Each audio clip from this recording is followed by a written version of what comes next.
ಓಂ ಶಾಂತಿ. ಇಂದಿನ ದಿನಾಂಕ 22/5/2022. ಅವ್ಯಕ್ತ ಬಾಪ್ದಾದ ರಿವೈಸ್ 13/2/91. ವಿಶ್ವ ಪರಿವರ್ತನೆಯಲ್ಲಿ ತೀವ್ರತೆ ತರುವ ಸಾಧನ ಏಕಾಗ್ರತೆಯ ಶಕ್ತಿ ಮತ್ತು ಏಕರಸ ಸ್ಥಿತಿ. ಇಂದು ಬಾಪ್ದಾದ ತಮ್ಮ ದೂರದೇಶಿ ಮತ್ತು ದೇಶಿ ಮಕ್ಕಳಿಗೆ ಮಿಲನದ ಶುಭಾಶಯ ತಿಳಿಸಲು ಬಂದಿರುವರು. ನೀವೆಲ್ಲರೂ ದೂರದೇಶದಿಂದ ಬಂದಿರುವಿರಿ. ತಂದೆಯು ದೂರದೇಶದಿಂದ ಬಂದಿರುವರು. ಮಕ್ಕಳಿಗೆ ಶುಭಾಶಯ ಹೇಳಲು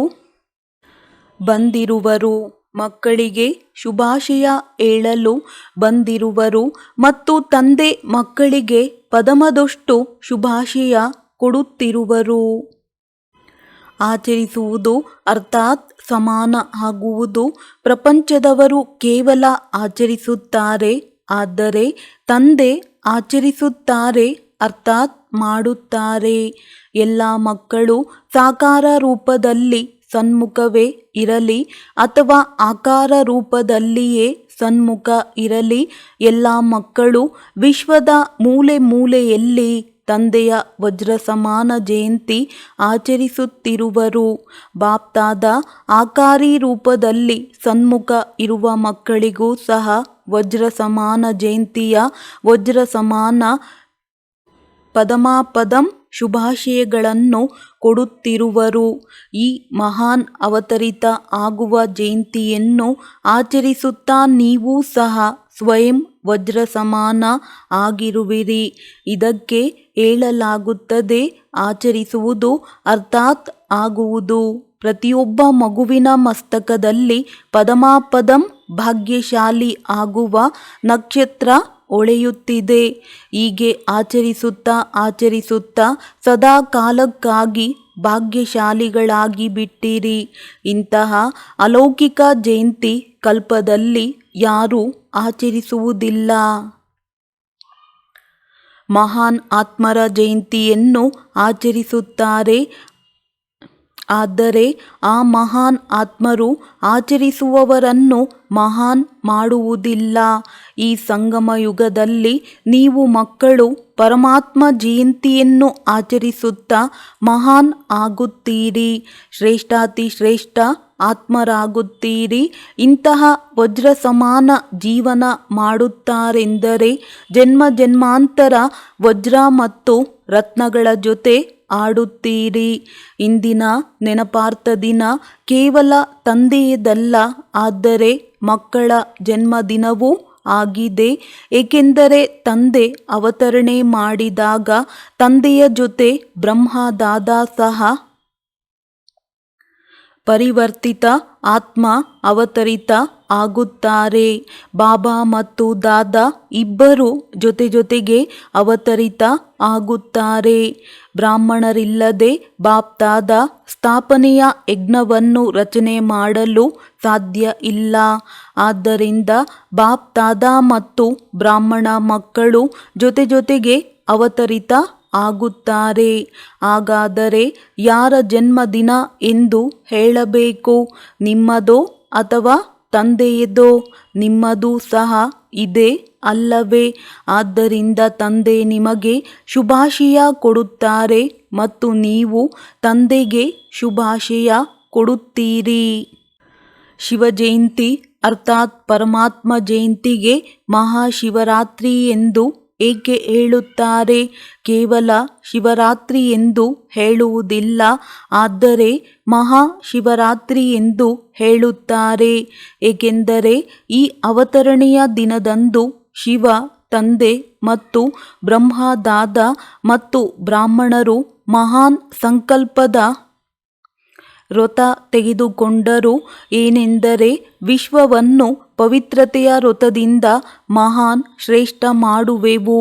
ವಿಶೇಷ ಆದಿದೇವ ಬ್ರಹ್ಮ ತಮ್ಮ ನಿಮಿತ್ತ ಬ್ರಾಹ್ಮಣ ಆದಿ ಮಕ್ಕಳ ಜೊತೆ ಈ ಮಹಾನ್ ವ್ರತ ತೆಗೆದುಕೊಳ್ಳಲು ನಿಮಿತ್ತ ಆದರು. ಆದ್ದರಿಂದ ಮಹಾನ್ ಮಾಡುವ ವ್ರತ ತೆಗೆದುಕೊಳ್ಳುವ ದಿವ್ಯ ದಿನ ಆಗಿದೆ. ಆದ್ದರಿಂದ ಮಹಾಶಿವರಾತ್ರಿ ಎಂದು ಹೇಳಲಾಗುತ್ತದೆ. ಮತ್ತು ನೀವು ಬ್ರಾಹ್ಮಣ ಮಕ್ಕಳು ಈ ಮಹಾನ್ ವ್ರತ ಕೈಗೊಂಡಿರಿ. ಇದರ ಯಾದ್ಗಾರ್ ಸ್ವರೂಪವಾಗಿ ಈಗಲೂ ಭಕ್ತರು ವ್ರತ ಮಾಡುತ್ತಾರೆ. ಈ ಮಹಾನ್ ಜಯಂತಿ ಪ್ರತಿಜ್ಞೆ ಮಾಡುವ ಜಯಂತಿ ಆಗಿದೆ. ಈ ಮಹಾನ್ ಜಯಂತಿ ಪ್ರತಿಜ್ಞೆ ಮಾಡುವ ಜಯಂತಿ ಆಗಿದೆ. ಒಂದು ಕಡೆ ಪ್ರತ್ಯಕ್ಷ ಆಗುವ ಜಯಂತಿ ಆಗಿದೆ, ಇನ್ನೊಂದು ಕಡೆ ಪ್ರತಿಜ್ಞೆ ಮಾಡುವ ಜಯಂತಿ ಆಗಿದೆ. ಆದಿ ಸಮಯದಲ್ಲಿ ನೀವು ಯಾರೆಲ್ಲ ನಿಮಿತ್ತ ಆದಿರಿ, ಆದಿದೇವನ ಜೊತೆ ಆದಿರತ್ನರೂ ಸಹ ಬಂದರು. ಅವರ ಪ್ರತಿಜ್ಞೆಯ ಪ್ರತ್ಯಕ್ಷ ಫಲ ನೀವೆಲ್ಲರೂ ಪ್ರತ್ಯಕ್ಷ ಆದಿರಿ. ನೋಡಿ, ಎಲ್ಲೆಲ್ಲಿಯೋ ಮೂಲೆಯಲ್ಲಿ ಹೋಗಿದ್ದೀರಿ, ಎಷ್ಟು ಮೂಲೆಗಳಲ್ಲಿ ಹೋಗಿದ್ದೀರಿ. ಆದರೆ ತಂದೆಯು ಮಣ್ಣಿನಲ್ಲಿ ಮುಚ್ಚಿ ಹೋಗಿದ್ದ ತಮ್ಮ ವಜ್ರ ಸಮಾನ ಮಕ್ಕಳನ್ನು ಹುಡುಕಿದರು ಅಲ್ಲವೇ? ಈಗ ವಿಶ್ವದ ಮೂಲೆ ಮೂಲೆಯಲ್ಲಿ ನೀವು ಅತಿ ಪವಿತ್ರ ಮತ್ತು ಅತಿ ಶ್ರೇಷ್ಠ ವಜ್ರಗಳು ಹೊಳೆಯುತ್ತಿರುವಿರಿ.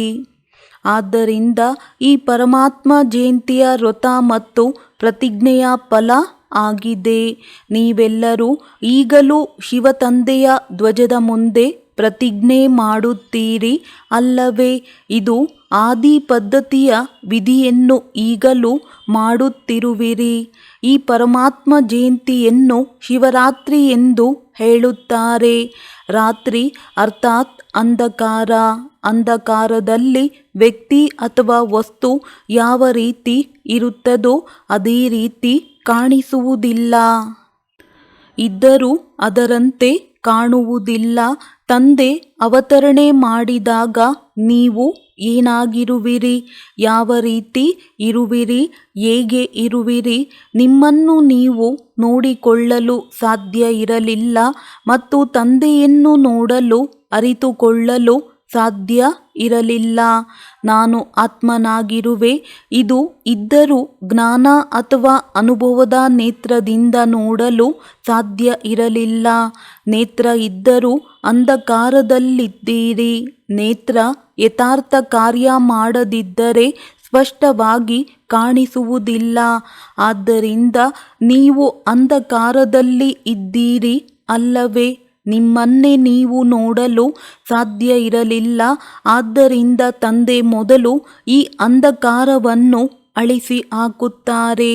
ಆದ್ದರಿಂದ ಶಿವರಾತ್ರಿ ಅರ್ಥಾತ್ ಅಂಧಕಾರ ಅಳಿದು ಯಥಾರ್ಥವಾದ ಪ್ರಕಾಶ ಪ್ರಜ್ವಲಿತ ಆಗುವುದು.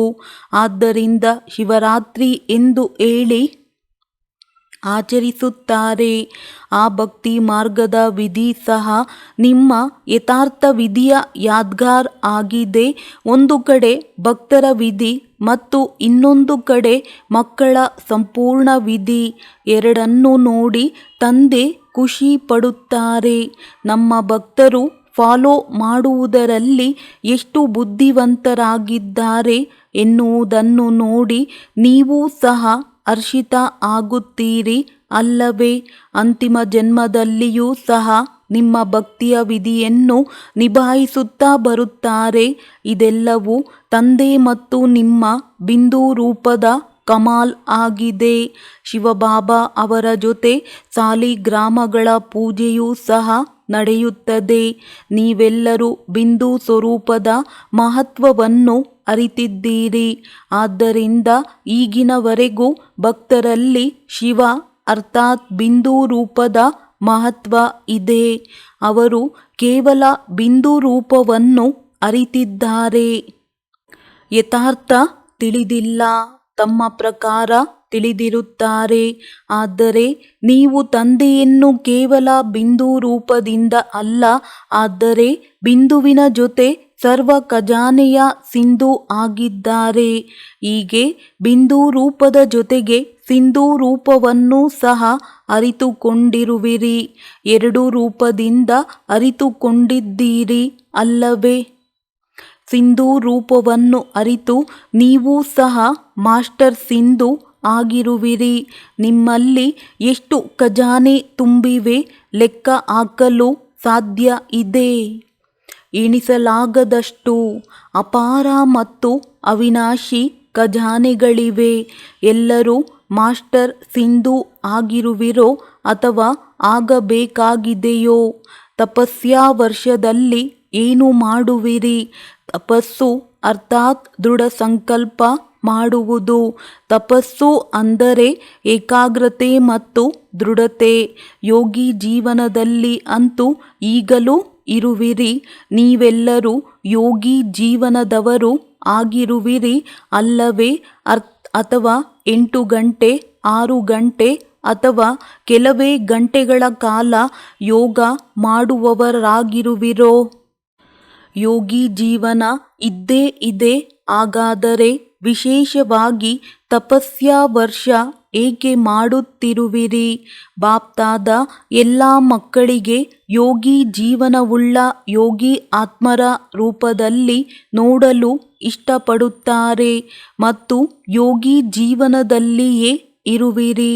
ಇತರ ಜೀವನ ಅಂತೂ ಸಮಾಪ್ತಿ ಆಯಿತು.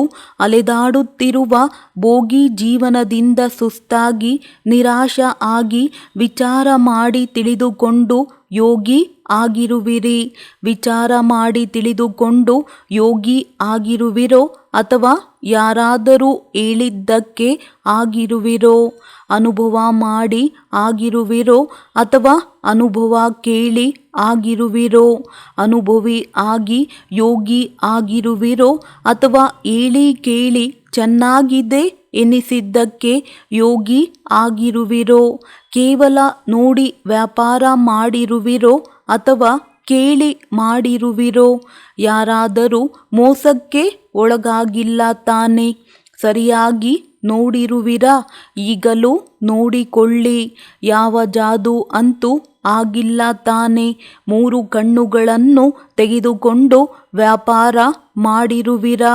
ಏಕೆಂದರೆ ಬುದ್ಧಿಯು ಕಣ್ಣಾಗಿದೆ. ಈ 2 ಕಣ್ಣುಗಳು ಮತ್ತು ಬುದ್ಧಿಯ ಕಣ್ಣು 3ನ್ನು ತೆರೆದು ವ್ಯಾಪಾರ ಮಾಡಿರುವಿರಿ. ಎಲ್ಲರೂ ಪಕ್ಕಾ ಆಗಿರುವಿರಾ? ಎಲ್ಲ ಮಕ್ಕಳು ಮಧುರ ಮಧುರ ವಾರ್ತಾಲಾಪ ಮಾಡುತ್ತಾರೆ. ಹೇಳುತ್ತಾರೆ, ಬಾಬಾ ನಿಮ್ಮವರೇ ಆಗಿರುವೆವು, ಇನ್ನೆಲ್ಲಿಯೂ ಹೋಗುವುದಿಲ್ಲ ಮತ್ತು ಜ್ಞಾನಿ ಯೋಗಿ ಜೀವನವು ಬಹಳ ಇಷ್ಟ ಆಗುತ್ತದೆ. ಆದರೆ ಸ್ವಲ್ಪ ಸ್ವಲ್ಪ ಒಂದಿಲ್ಲ ಒಂದು ಮಾತಿನಲ್ಲಿ ಸಹನೆ ಮಾಡಬೇಕಾಗುತ್ತದೆ. ಆ ಸಮಯದಲ್ಲಿ ಮನಸ್ಸು ಬುದ್ಧಿ ಹಲ್ಚಲ್ನಲ್ಲಿ ಬರುತ್ತದೆ. ಇದು ಎಲ್ಲಿಯವರೆಗೆ ನಡೆಯುವುದು? ಹೇಗೆ ಆಗುವುದು? ಮಧ್ಯ ಮಧ್ಯದಲ್ಲಿ ಏನು ಏರುಪೇರು ಆಗುತ್ತದೆ? ಮನಸ್ಸಿನದ್ದೇ ಇರಲಿ, ಸೇವೆಯದ್ದೇ ಇರಲಿ, ಜೊತೆಗಾರರದ್ದೇ ಇರಲಿ, ಈ ಏರುಪೇರು ನಿರಂತರದಲ್ಲಿ ಅಂತರವನ್ನು ತರುತ್ತದೆ. ಆಗ ಸಹನಶಕ್ತಿಯ ಪರ್ಸೆಂಟೇಜ್ ಸ್ವಲ್ಪ ಕಡಿಮೆ ಆಗುತ್ತದೆ. ಪಕ್ಕಾ ಆಗಿರುವಿರಿ. ಆದರೆ ಪಕ್ಕಾ ಆದವರನ್ನು ಸಹ ಇಂತಹ ಮಾತುಗಳು ಒಂದೊಂದು ಬಾರಿ ಅಲ್ಲಾಡಿಸಿ ಬಿಡುತ್ತವೆ.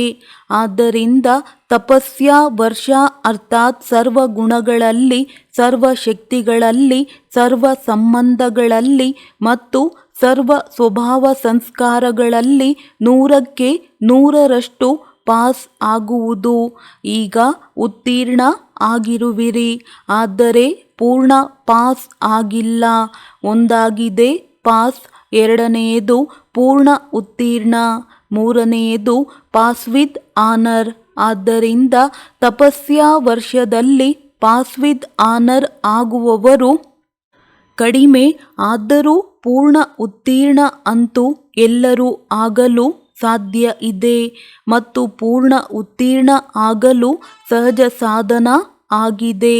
ಯಾವ ಪೇಪರ್ ಬರುತ್ತದೆ ಮತ್ತು ಈ ತಪಸ್ಯಾ ವರ್ಷದಲ್ಲಿಯೂ ಪೇಪರ್ ಬರುವುದು. ಪೇಪರ್ ಬರುವುದಿಲ್ಲ ಎಂದೇನಲ್ಲ. ಆದರೆ ಅದನ್ನು ಪೇಪರ್ ಎಂದು ತಿಳಿದು ಪಾಸ್ ಮಾಡಿರಿ. ಮಾತುಗಳನ್ನು ಮಾತು ಎಂದು ತಿಳಿಯಬೇಡಿರಿ, ಪೇಪರ್ ಎಂದು ತಿಳಿಯಿರಿ. ಪೇಪರ್ನಲ್ಲಿ ಪ್ರಶ್ನೆಗಳ ವಿಸ್ತಾರದಲ್ಲಿ ಹೋಗುವುದಿಲ್ಲ. ಇದು ಏಕೆ ಬಂತು, ಹೇಗೆ ಬಂತು, ಇದನ್ನು ಯಾರು ಮಾಡಿದರು? ಪಾಸ್ ಆಗುವ ವಿಚಾರದಿಂದ ಪೇಪರನ್ನು ಪಾಠ ಮಾಡುತ್ತಾರೆ. ಆದ್ದರಿಂದ ಪೇಪರ್ ಎಂದು ತಿಳಿದು ಪಾಸ್ ಆಗಿರಿ. ಇದು ಏನು ಆಯಿತು? ಹೀಗೆ ಆಗುತ್ತದೆಯೇ? ಅಥವಾ ನಿಮ್ಮ ದುರ್ಬಲತೆಯ ಕಾರಣದಿಂದ ಸಹ ಇದಂತೂ ಆಗಿಯೇ ಆಗುತ್ತದೆ. ನಿಮ್ಮ ಬಗ್ಗೆ ಯೋಚಿಸುತ್ತೀರಿ, ಇದಂತೂ ಆಗಿಯೇ ಆಗುತ್ತದೆ, ಇಷ್ಟಂತೂ ಆಗಿಯೇ ಆಗುತ್ತದೆ. ಅನ್ಯರ ಬಗ್ಗೆ ಇವರು ಏನು ಮಾಡಿದರು, ಏಕೆ ಮಾಡಿದರು ಎಂದು ವಿಚಾರ ಮಾಡುತ್ತೀರಿ. ಈ ಎಲ್ಲ ಮಾತುಗಳನ್ನು ಪೇಪರ್ ಎಂದು ತಿಳಿದು ಉತ್ತೀರ್ಣ ಆಗುವ ಲಕ್ಷ್ಯ ಇಟ್ಟುಕೊಂಡು ಉತ್ತೀರ್ಣ ಮಾಡಿರಿ. ಉತ್ತೀರ್ಣ ಆಗಬೇಕು, ಉತ್ತೀರ್ಣ ಮಾಡಬೇಕು ಮತ್ತು ತಂದೆಯ ಸಮೀಪ ಪಾಸ್ ಇರಬೇಕು. ಆಗ ಪೂರ್ಣ ಪಾಸ್ ಆಗುವಿರಿ. ತಿಳಿಯಿತೇ? ಈಗ ಹೆಚ್ಚಿನವರ ರಿಸಲ್ಟ್ನಲ್ಲಿ ನೋಡಲಾಗಿದೆ. ಅನೇಕ ಮಾತುಗಳಲ್ಲಿ ಚೆನ್ನಾಗಿ ಪಾಸ್ ಆಗಿರುವಿರಿ. ಕೇವಲ ನಿಮ್ಮ ಹಳೆಯ ಸ್ವಭಾವ ಮತ್ತು ಸಂಸ್ಕಾರ ಕೆಲವು ಬಾರಿ ಹೊಸ ಜೀವನದಲ್ಲಿ ಇಮರ್ಜ್ ಆಗುತ್ತವೆ. ನಿಮ್ಮ ಹಾಗೂ ಅನ್ಯರ ಸ್ವಭಾವ ಸಂಸ್ಕಾರಗಳೂ ಸಹ ಘರ್ಷಣೆ ಆಗುತ್ತವೆ. ನಿಮ್ಮ ದುರ್ಬಲ ಸಂಸ್ಕಾರ ಅನ್ಯರ ಸಂಸ್ಕಾರಗಳ ಜೊತೆ ಘರ್ಷಣೆ ಆಗುತ್ತದೆ. ಈ ದುರ್ಬಲತೆ ಈಗ ವಿಶೇಷ ಲಕ್ಷ್ಯವನ್ನು ತಲುಪುವುದರಲ್ಲಿ ವಿಘ್ನ ಆಗುತ್ತಿದೆ. ಪೂರ್ಣ ಪಾಸ್ ಆಗುವುದರ ಬದಲು ಪಾಸ್ ಅಂಕಗಳನ್ನು ಕೊಡಿಸುತ್ತದೆ. ನಿಮ್ಮ ಸ್ವಭಾವ ಸಂಸ್ಕಾರಗಳನ್ನು ಸಂಕಲ್ಪ ಮತ್ತು ಕರ್ಮದಲ್ಲಿ ತರಬೇಡಿರಿ. ಅನ್ಯರ ಸ್ವಭಾವ ಸಂಸ್ಕಾರಗಳ ಜೊತೆ ಘರ್ಷಣೆ ಮಾಡಿಕೊಳ್ಳಬೇಡಿ. ಎರಡರಲ್ಲಿಯೂ ಸಮಾವೇಶಗೊಳಿಸುವ ಮತ್ತು ಸಹನಾ ಶಕ್ತಿಯ ಅವಶ್ಯಕತೆ ಇದೆ. ಇದು ಪೂರ್ಣ ಉತ್ತೀರ್ಣ ಆಗುವುದರ ಸಮೀಪ ಬರಲು ಬಿಡುವುದಿಲ್ಲ ಮತ್ತು ಇದೇ ಕಾರಣದಿಂದ ಕೆಲವು ಬಾರಿ ಹುಡುಗಾಟಿಕೆ ಮತ್ತು ಕೆಲವು ಬಾರಿ ಆಲಸ್ಯ ಬಂದು ಬಿಡುತ್ತದೆ. ತಪಸ್ಯ ವರ್ಷದಲ್ಲಿ ಮನಸ್ಸು ಬುದ್ಧಿಯ ಏಕಾಗ್ರತೆ ಇರಬೇಕು. ಅರ್ಥಾತ್ ನಾನು ಪೂರ್ಣ ಉತ್ತೀರ್ಣ ಆಗಲೇಬೇಕು ಎನ್ನುವ ಒಂದೇ ಸಂಕಲ್ಪ ಇರಬೇಕು. ಮಾಡಲೇಬೇಕು, ಆಗಲೇಬೇಕು. ಈ ಎಲ್ಲ ದುರ್ಬಲತೆಯನ್ನು ತಪಸ್ಸಿನ ಯೋಗಾಗ್ನಿಯಲ್ಲಿ ಭಸ್ಮ ಮಾಡಿರಿ. ಯೋಗ ಅಗ್ನಿ ಪ್ರಜ್ವಲಿತ ಆಗಿದೆಯೇ? ಲಗನ್ನ ಅಗ್ನಿಯಲ್ಲಿ ಈಗಲೂ ಇರುತ್ತೀರಿ. ಆದರೆ ಕೆಲವು ಬಾರಿ ಅಗ್ನಿ ಸ್ವಲ್ಪ ಪರ್ಸೆಂಟೇಜ್ನಲ್ಲಿ ಕಡಿಮೆ ಆಗುತ್ತದೆ. ಆರುವುದಿಲ್ಲ, ಕಡಿಮೆ ಆಗುತ್ತದೆ. ಉರಿಯುವ ಅಗ್ನಿಯಲ್ಲಿ ಯಾವುದೇ ವಸ್ತು ಹಾಕಿದರೂ ಅದು ಪರಿವರ್ತನೆ ಆಗುತ್ತದೆ, ಇಲ್ಲವೇ ಭಸ್ಮ ಆಗುತ್ತದೆ. ಪರಿವರ್ತನೆ ಅಥವಾ ಭಸ್ಮ ಮಾಡಲು ಅಗ್ನಿ ಪ್ರಖರವಾಗಿರಬೇಕು. ಯೋಗ ಅಗ್ನಿ ಆಗಿದೆ, ಲಗನ್ನ ಅಗ್ನಿ ಉರಿಯುತ್ತಿದೆ. ಆದರೆ ಸದಾ ಪ್ರಖರವಾಗಿರಬೇಕು. ಕೆಲವು ಬಾರಿ ಪ್ರಖರ, ಕೆಲವು ಬಾರಿ ಮಂದವಾಗುವುದಲ್ಲ. ಸ್ಥೂಲವಾಗಿಯೂ ಸಹ ಇಲ್ಲಿ ಯಾವುದಾದರೂ ಪದಾರ್ಥ ಬೇಗ ಮತ್ತು ಚೆನ್ನಾಗಿ ಆಗಬೇಕಿದ್ದರೆ ಅಗ್ನಿಯನ್ನೂ ಸಹ ಅದರ ಅನುಸಾರ ಮಾಡುತ್ತೀರಿ. ಅದರಿಂದ ಪದಾರ್ಥ ಸಮಯಕ್ಕೆ ಸರಿಯಾಗಿ ಮತ್ತು ಚೆನ್ನಾಗಿ ತಯಾರು ಆಗುವುದು. ಮಧ್ಯದಲ್ಲಿ ಅಗ್ನಿ ಆರಿದರೆ ಪದಾರ್ಥವು ಸಮಯಕ್ಕೆ ಸರಿಯಾಗಿ ಚೆನ್ನಾಗಿ ತಯಾರಾಗಬಹುದು, ಆದರೆ ಸಮಯಕ್ಕೆ ಸರಿಯಾಗಿ ಆಗುವುದಿಲ್ಲ. ಹಾಗಾದರೆ ನಿಮ್ಮ ಯೋಗದ ಅಗ್ನಿಯೂ ಸಹ ಮಧ್ಯ ಮಧ್ಯದಲ್ಲಿ ಮಂದ ಆಗಿಬಿಟ್ಟರೆ ಸಂಪನ್ನ ಆಗುವಿರಿ. ಆದರೆ ಅಂತ್ಯದಲ್ಲಿ ಲಾಸ್ಟ್ನಲ್ಲಿ ಸಂಪನ್ನ ಆಗುವವರಿಗೆ ಫಾಸ್ಟ್ ಮತ್ತು ಫಸ್ಟ್ ರಾಜ್ಯಭಾಗ್ಯದ ಅಧಿಕಾರ ಸಿಗಲು ಸಾಧ್ಯ ಇಲ್ಲ. ನಿಮ್ಮೆಲ್ಲರ ಲಕ್ಷ್ಯ ಮೊದಲ ಜನ್ಮದಲ್ಲಿ ರಾಜ್ಯಭಾಗ್ಯ ಪಡೆಯುವುದು ಇದೆಯೋ ಅಥವಾ ಎರಡನೆಯ ಮೂರನೆಯ ಜನ್ಮದಲ್ಲಿ ಪಡೆಯುವಿರೋ? ಮೊದಲನೆಯ ಜನ್ಮದಲ್ಲಿ ಬರಬೇಕಲ್ಲವೇ? ತಪಸ್ಯಾ ವರ್ಷ ಅರ್ಥಾತ್ ತೀವ್ರ ಪುರುಷಾರ್ಥ ಮಾಡಿ ಮೊದಲನೆಯ ಜನ್ಮದಲ್ಲಿ ಮೊದಲ ನಂಬರಿನ ಆತ್ಮರ ಜೊತೆ ರಾಜ್ಯ ಮಾಡುವುದು. ಮನೆಗೆ ಜೊತೆಯಲ್ಲಿ ಹೋಗಬೇಕಲ್ಲವೇ? ನಂತರ ರಾಜ್ಯದಲ್ಲಿಯೂ ಬ್ರಹ್ಮ ತಂದೆಯ ಜೊತೆ ಬರಬೇಕಾಗಿದೆ. ಹಾಗಾದರೆ ತಪಸ್ಯ ವರ್ಷ ಏಕೆ ಇಡಲಾಗಿದೆ ಎನ್ನುವುದು ತಿಳಿಯಿತೆ? ಏಕಾಗ್ರತೆಯ ಶಕ್ತಿಯನ್ನು ಹೆಚ್ಚಿಸಿಕೊಳ್ಳಿ. ಈಗಲೂ ಇಚ್ಛೆ ಇಲ್ಲದಿದ್ದರೂ ವ್ಯರ್ಥ ಬಂದು ಬಿಡುತ್ತದೆ. ಶುದ್ಧ ಶ್ರೇಷ್ಠ ಸಂಕಲ್ಪಗಳಿಗಿಂತಲೂ ವ್ಯರ್ಥದ ತೂಕ ಕೆಲವು ಬಾರಿ ಹೆಚ್ಚಾಗಿ ಬಿಡುತ್ತದೆ. ತಪಸ್ಸು ಅರ್ಥಾತ್ ವ್ಯರ್ಥ ಸಂಕಲ್ಪಗಳ ಸಮಾಪ್ತಿ. ಏಕೆಂದರೆ ಈ ಸಮಾಪ್ತಿಯೇ ಸಂಪೂರ್ಣತೆಯನ್ನು ತರುತ್ತದೆ. ಸಮಾಪ್ತಿ ಮಾಡದ ಹೊರತು ಸಂಪೂರ್ಣತೆ ಬರುವುದಿಲ್ಲ. ಆದ್ದರಿಂದ ಇಂದಿನಿಂದ ತಪಸ್ಯ ವರ್ಷವನ್ನು ಆರಂಭ ಮಾಡುತ್ತಿರುವಿರಿ. ಉಮಂಗ ಉತ್ಸಾಹಕ್ಕಾಗಿ ಬಾಪ್ತಾದ ಶುಭಾಶಯಗಳನ್ನು ಹೇಳುತ್ತಿರುವರು. 4 ವಿಷಯಗಳಲ್ಲಿ ಪೂರ್ಣ ಉತ್ತೀರ್ಣ ಆಗುವ ಅಂಕಗಳನ್ನು ತೆಗೆದುಕೊಳ್ಳಬೇಕು. ನನ್ನ 3 ವಿಷಯಗಳಂತೂ ಸರಿಯಾಗಿವೆ, ಒಂದರಲ್ಲಿ ಮಾತ್ರ ಕಡಿಮೆ ಇದೆ ಎಂದು ತಿಳಿಯಬಾರದು. ಪೂರ್ಣ ಉತ್ತೀರ್ಣ ಆಗುವಿರಾ? ಇಲ್ಲ, ಆದರೂ ಪಾಸ್ ಪಟ್ಟಿಯಲ್ಲಿ ಬರುವಿರಿ. ಪೂರ್ಣ ಉತ್ತೀರ್ಣ ಅಂದರೆ 4 ವಿಷಯಗಳಲ್ಲಿ ಪೂರ್ಣ ಅಂಕಗಳು ಇರಬೇಕು. ಸದಾ ಪ್ರತಿಯೊಂದು ಆತ್ಮದ ಪ್ರತಿ ಕಲ್ಯಾಣದ ಭಾವನೆ. ಅವರು ನಿಮ್ಮ ಸ್ಥಿತಿಯನ್ನು ಅಲ್ಲಾಡಿಸಲು ಪ್ರಯತ್ನ ಮಾಡಿದರೂ ಸಹ, ಆದರೂ ಅಕಲ್ಯಾಣ ಮಾಡುವವರ ಮೇಲೂ ಸಹ ಕಲ್ಯಾಣದ ಭಾವನೆ, ಕಲ್ಯಾಣದ ದೃಷ್ಟಿ, ಕಲ್ಯಾಣದ ವೃತ್ತಿ, ಕಲ್ಯಾಣಮಯ ಕೃತಿ. ಇಂಥವರಿಗೆ ಹೇಳಲಾಗುತ್ತದೆ ಕಲ್ಯಾಣಕಾರಿ ಆತ್ಮ. ಶಿವ ಎನ್ನುವುದರ ಅರ್ಥವು ಕಲ್ಯಾಣಕಾರಿ ಅಲ್ಲವೇ? ಅಂದ ಮೇಲೆ ಶಿವ ಜಯಂತಿ ಅರ್ಥಾತ್ ಕಲ್ಯಾಣಕಾರಿ ಭಾವನೆ. ಕಲ್ಯಾಣ ಮಾಡುವವರ ಮೇಲೆ ಕಲ್ಯಾಣ ಮಾಡುವುದು, ಇದನ್ನಂತೂ ಅಜ್ಞಾನಿಯೂ ಮಾಡುತ್ತಾರೆ. ಒಳ್ಳೆಯವರ ಜೊತೆ ಒಳ್ಳೆಯವರಾಗಿ ಇರುವುದನ್ನು ಎಲ್ಲರೂ ಮಾಡುತ್ತಾರೆ. ಆದರೆ ಅಕಲ್ಯಾಣದ ವೃತ್ತಿಯವರನ್ನು ನಿಮ್ಮ ಕಲ್ಯಾಣದ ವೃತ್ತಿಯಿಂದ ಪರಿವರ್ತನೆ ಮಾಡಿರಿ ಅಥವಾ ಕ್ಷಮೆ ಮಾಡಿರಿ. ಪರಿವರ್ತನೆ ಮಾಡದಿದ್ದರೂ ಕ್ಷಮೆ ಅಂತೂ ಮಾಡಲು ಬರುತ್ತದೆ ಅಲ್ಲವೇ? ಮಾಸ್ಟರ್ ಕ್ಷಮಾಸಾಗರ ಅಂತೂ ಆಗಿರುವಿರಿ ಅಲ್ಲವೇ? ಆಗ ನಿಮ್ಮ ಕ್ಷಮೆ ಆತ್ಮಕ್ಕೆ ಶಿಕ್ಷಣ ಆಗುತ್ತದೆ. ಈಗಿನ ಕಾಲದಲ್ಲಿ ಶಿಕ್ಷಣ ಕೊಡುವುದರಿಂದ ಕೆಲವರು ತಿಳಿದುಕೊಳ್ಳುತ್ತಾರೆ, ಕೆಲವರು ತಿಳಿದುಕೊಳ್ಳುವುದಿಲ್ಲ. ಹೀಗೆ ಮಾಡಿರಿ ಎಂದರೆ ಅದು ಶಿಕ್ಷಣ ಆಗುತ್ತದೆ. ಕ್ಷಮೆ ಅರ್ಥಾತ್ ಶುಭ ಭಾವನೆಯ ಆಶೀರ್ವಾದಗಳನ್ನು ಕೊಡುವುದು, ಸಹಯೋಗ ಕೊಡುವುದು. ಶಿಕ್ಷಣ ಕೊಡುವ ಸಮಯ ಈಗ ಮುಗಿದು ಹೋಯಿತು. ಈಗ ಸ್ನೇಹ ಕೊಡಿ, ಸನ್ಮಾನ ಕೊಡಿ, ಕ್ಷಮೆ ಮಾಡಿರಿ.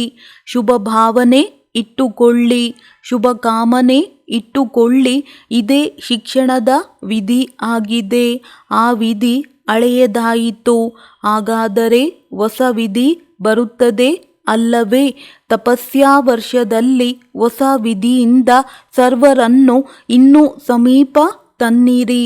ಮಣಿಗಳು ಕೆಲವು ತಯಾರ್ ಆಗಿವೆ, ಆದರೆ ಇನ್ನೂ ಮಾಲೆ ತಯಾರ್ ಆಗಿಲ್ಲ ಎಂದು ಹೇಳಿದವಲ್ಲವೇ? ದಾರವೂ ಇದೆ, ಮಣಿಗಳೂ ಇವೆ, ಆದರೆ ಮಣಿಯ ಸಮೀಪ ಇಲ್ಲ. ಆದ್ದರಿಂದ ಮಾಲೆ ತಯಾರಾಗಿಲ್ಲ. ತನ್ನದೇ ರೀತಿಯಲ್ಲಿ ಮಣಿ ತಯಾರಾಗಿದೆ, ಆದರೆ ಸಂಘಟನೆಯಲ್ಲಿ ಸಮೀಪತೆಯಲ್ಲಿ ತಯಾರಾಗಿಲ್ಲ.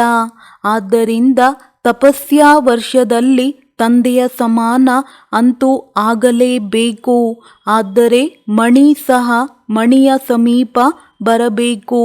ಇನ್ನು ಯೋಗಿ ಆಗಿದ್ದೀರಿ, ಯೋಗಿ ಆಗಿರುವಿರಿ.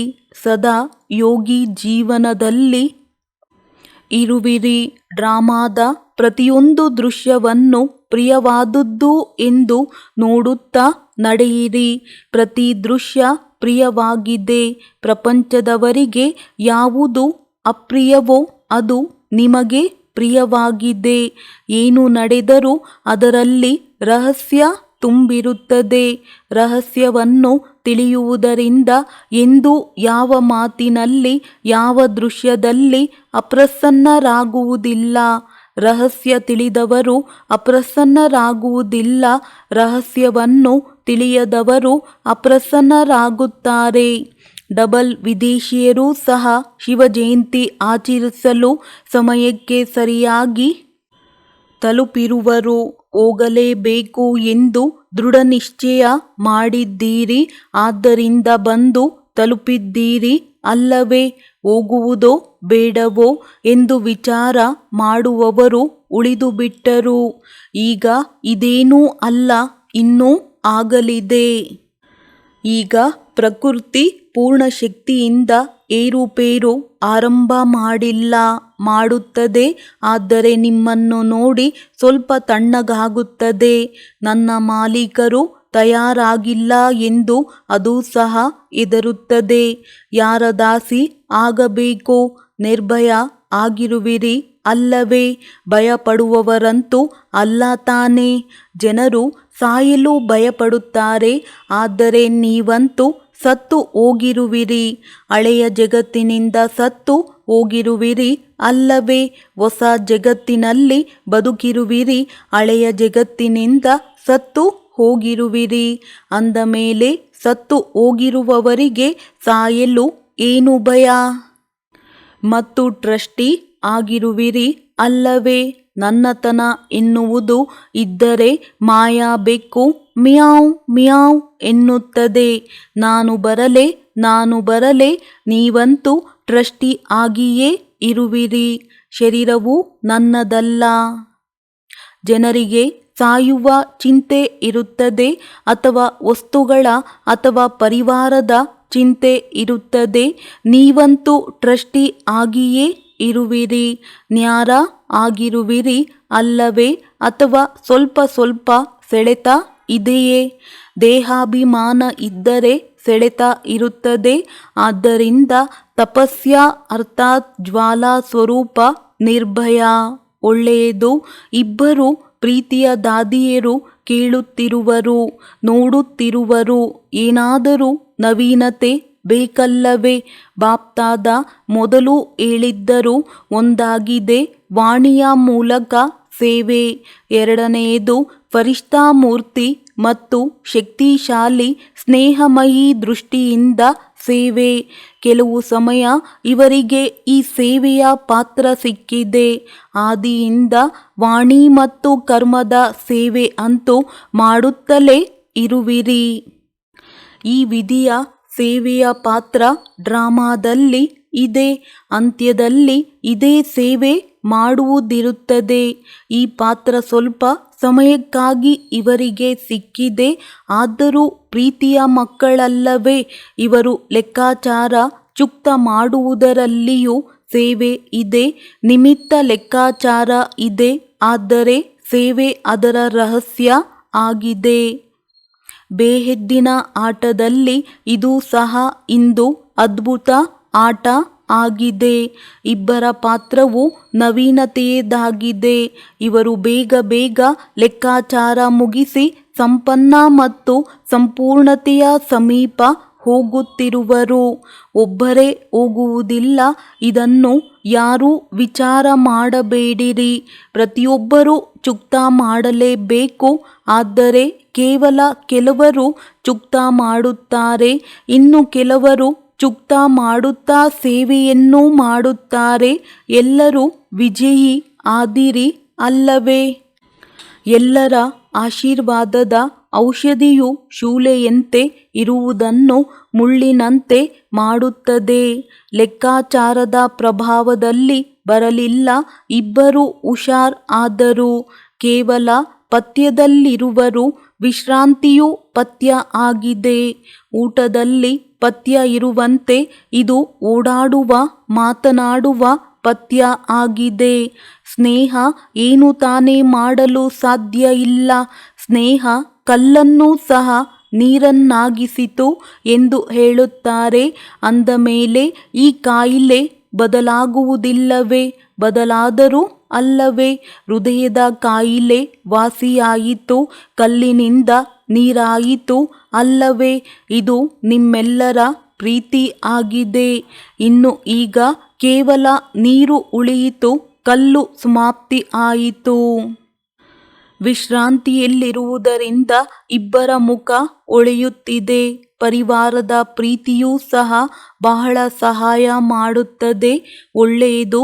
ನಾಲ್ಕು ಕಡೆಯ ಸರ್ವ ವಿಶ್ವ ಕಲ್ಯಾಣದ ಶ್ರೇಷ್ಠ ಭಾವನೆ ಇಟ್ಟುಕೊಳ್ಳುವಂತಹ, ನಾಲ್ಕು ಕಡೆಯ ಸರ್ವದೃಢ ಸಂಕಲ್ಪ ತಪಸ್ಸಿನ ಮೂಲಕ ಸ್ವಯಂವನ್ನು ವಿಶ್ವವನ್ನು ಪರಿವರ್ತನೆ ಮಾಡುವಂತಹ ಏಕಾಗ್ರತೆಯ ಶಕ್ತಿಯಿಂದ ಏಕರಸ ತೀವ್ರ ಸ್ಥಿತಿಯಲ್ಲಿರುವಂತಹ ಇಂತಹ ತಪಸ್ವಿ ಆತ್ಮರಿಗೆ, ಸ್ನೇಹಿ ಆತ್ಮರಿಗೆ, ಸದಾ ತಂದೆಯ ಜೊತೆಯಲ್ಲಿರುವಂತಹ ಆತ್ಮರಿಗೆ, ಸದಾ ಭಿನ್ನ ಭಿನ್ನ ವಿಧಿಯಿಂದ ಸೇವೆಯಲ್ಲಿ ಜೊತೆಯಲ್ಲಿರುವಂತಹ ಮಕ್ಕಳಿಗೆ ಮಹಾ ಪರಮಾತ್ಮ ಜಯಂತಿಯ ಶುಭಾಶಯಗಳು ಮತ್ತು ನೆನಪು ಪ್ರೀತಿ ಸ್ವೀಕಾರ ಮಾಡಿರಿ ಮತ್ತು ಜೊತೆಗೆ ನಮಸ್ತೆ. ವರದಾನ: ಸಮಯ ಹಾಗೂ ಪರಿಸ್ಥಿತಿಯ ಅನುಸಾರ ತಮ್ಮ ಶ್ರೇಷ್ಠ ಸ್ಥಿತಿಯನ್ನು ರೂಪಿಸಿಕೊಳ್ಳುವಂತಹ ಅಷ್ಟಶಕ್ತಿ ಸಂಪನ್ನ ಭವ. ಯಾವ ಮಕ್ಕಳು ಅಷ್ಟಶಕ್ತಿಗಳಿಂದ ಸಂಪನ್ನವಾಗಿದ್ದಾರೆಯೋ ಅವರು ಪ್ರತಿಯೊಂದು ಕರ್ಮದಲ್ಲಿ ಸಮಯದನುಸಾರ, ಸಂದರ್ಭದನುಸಾರ ಪ್ರತಿಯೊಂದು ಶಕ್ತಿಯನ್ನು ಕಾರ್ಯದಲ್ಲಿ ಉಪಯೋಗಿಸುತ್ತಾರೆ. ಅವರನ್ನು ಅಷ್ಟಶಕ್ತಿಗಳು ಇಷ್ಟ ಹಾಗೂ ಅಷ್ಟರತ್ನಗಳನ್ನಾಗಿ ಮಾಡಿಬಿಡುತ್ತದೆ. ಇಂತಹ ಅಷ್ಟಶಕ್ತಿ ಸಂಪನ್ನ ಆತ್ಮರು ಎಂತಹ ಸಮಯ, ಎಂತಹ ಪರಿಸ್ಥಿತಿಯೋ ಅಂತಹ ಸ್ಥಿತಿಯನ್ನು ಸಹಜವಾಗಿಯೇ ಮಾಡಿಕೊಳ್ಳುತ್ತಾರೆ. ಅವರ ಪ್ರತಿ ಹೆಜ್ಜೆಯಲ್ಲಿ ಸಫಲತೆಯು ಸಮಾವೇಶವಾಗಿರುತ್ತದೆ. ಯಾವುದೇ ಪರಿಸ್ಥಿತಿಯು ಅವರನ್ನು ಶ್ರೇಷ್ಠ ಸ್ಥಿತಿಯಿಂದ ಕೆಳಗೆ ತರಲು ಸಾಧ್ಯವಿಲ್ಲ. ಸ್ಲೋಗನ್: ಯಾವ ಕರ್ಮವನ್ನು ನಾವು ಮಾಡುತ್ತೇವೆಯೋ ನಮ್ಮನ್ನು ನೋಡಿ ಅನ್ಯರು ಮಾಡುವರು. ಈ ಸ್ಲೋಗನ್ ಸದಾ ಸ್ಮೃತಿಯಲ್ಲಿದ್ದರೆ ಕರ್ಮವು ಶ್ರೇಷ್ಠವಾಗಿ ಬಿಡುವುದು. ಒಳ್ಳೆಯದು. ಓಂ ಶಾಂತಿ.